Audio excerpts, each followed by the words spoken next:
Dwight, you're one of the longer tenured guys here now. Mark's not here. Does it feel any different from a day-to-day process, any of it, with him being gone? The way I see it, I've been here, like you said, for quite some time, and I think each season, we as an organization, as a team, the guys that are carrying over to the next season, we learn a lot, and we try to take those things and evolve each season. So it's kind of a tough question to answer because there's a lot of moving parts. Obviously, seeing Mark on a regular basis, that's a difference. But I think we're evolving in a lot of ways, trying to improve and find ways to win a championship, and that's in so many different facets of what we do and how we behave and how we've been moving on a day-to-day basis. So there's definitely a lot of change, and he's missed. He was great to see him on such a regular basis, but I think he's still there if we need him, and he's still able to lend a hand in whatever way he wants to see us be successful still. So I don't know if that answers your question, but I think every season is a lot different from the season before. Dwight, I have a similar question, a little bit differently framed. Of course, you've been on this team a long time. You've seen this team chase big name star free agents and fail in the past.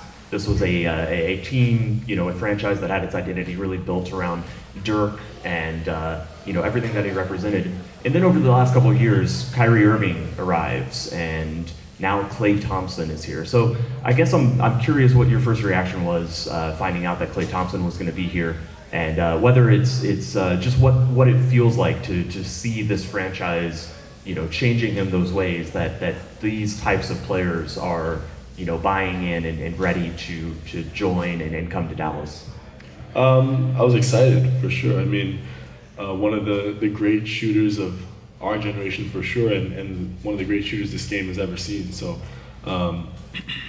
you want to, naturally start going down the thought pattern of imagining what it will be like and seeing him in certain situations, especially with Luka's ability to find guys and Kai's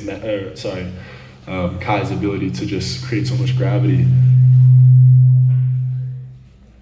There'll be a lot of amazing opportunities for him to be extremely successful. So I guess my first reaction was being very excited. Dwight, another question kind of about the Klay addition. You've been here through Dirk's era, now Luka's era. You know what it takes for this team to win. What about Klay Thompson's game is going to contribute to hopefully winning with you guys? He's an extremely good basketball player, first and foremost. And like I said, one of the great shooters this game has seen. But I think more importantly, he knows how to win. He knows how to play the game the right way. And he's able to be effective in a lot of different situations. I think Luka's going to makes it easy for everyone, first and foremost. So his ability to capitalize on those opportunities is going to be extremely exciting, and it's going to create a lethal weapon on the court that's going to just create even more space for guys to operate. But he's been there before, and I think having that experience at the level that he's had, which is rare in terms of, generationally, in terms of winning, it's something that we can all take from on an organizational level. But X's and O's, I think it speaks for itself, but I think there's a lot of intangibles he's going to bring to the organization that's going to really help us be successful.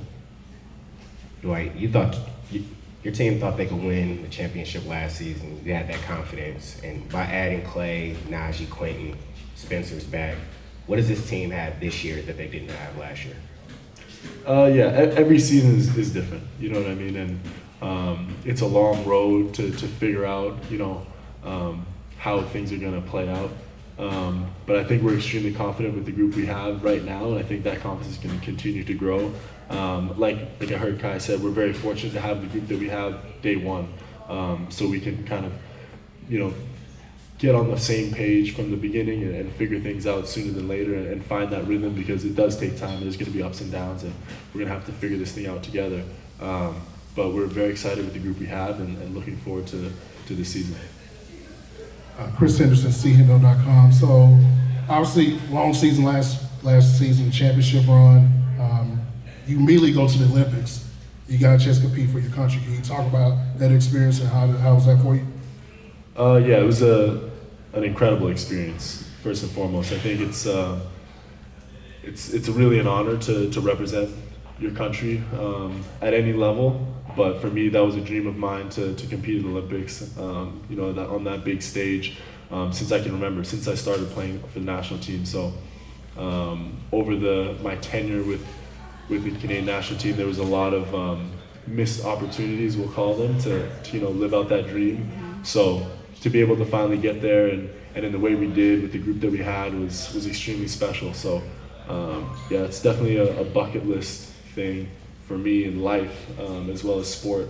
And I was very fortunate, very grateful to have had that experience. Right here in the front, Valencia King with Real Talk Sports. Thank you for your time this morning. Non-basketball question, what was the most enjoyable part of your summer, non-basketball related?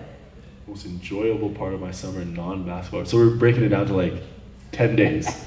Basically, right?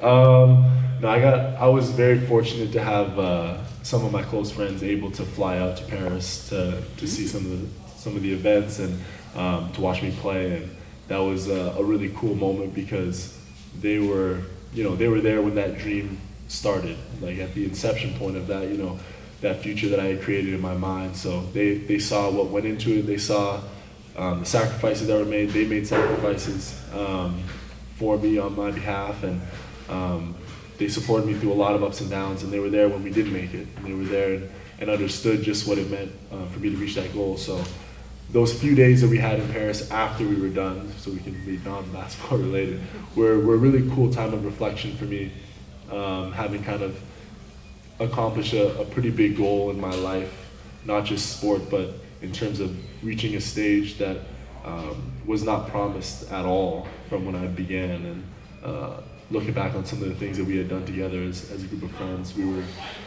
very grateful. So it was a good few days of reflection. Now I'm gonna dig into my journalistic bag and ask you to reflect a little bit more. If you could go back and talk to 5, 6, 7-year-old Dwight Powell and tell him that he accomplished it, what would you say? What would I say to him? Yeah, what would you say? What To do the you younger mean? you. To the younger you, because you said this is something that you have been wanting to do. It's a dream that's been fulfilled now. When you think about when you first pick up a basketball, right? It's just a dream, but now it's actually accomplished. What would you say to the younger you?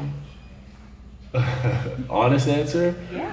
I'm very fortunate for what I've accomplished. And I think, you know, the power of belief and thought knows no bounds. So I would tell that 5-year-old version of me to dream bigger. I think the dream I had back then seemed impossible. And part of that reflection looking back was not shocked, but it was a really interesting feeling of having accomplished something that I didn't think was possible for a long period of time. Now, obviously, once I got older and made university and played in the NBA, the dream became more clear, and the path showed the work. The work showed where the path would lie. But to that, you know, 5, 6, 7, 8, 9-year-old kid who's just another kid, I would say, hey, you can do whatever you want. So dream as big as you can.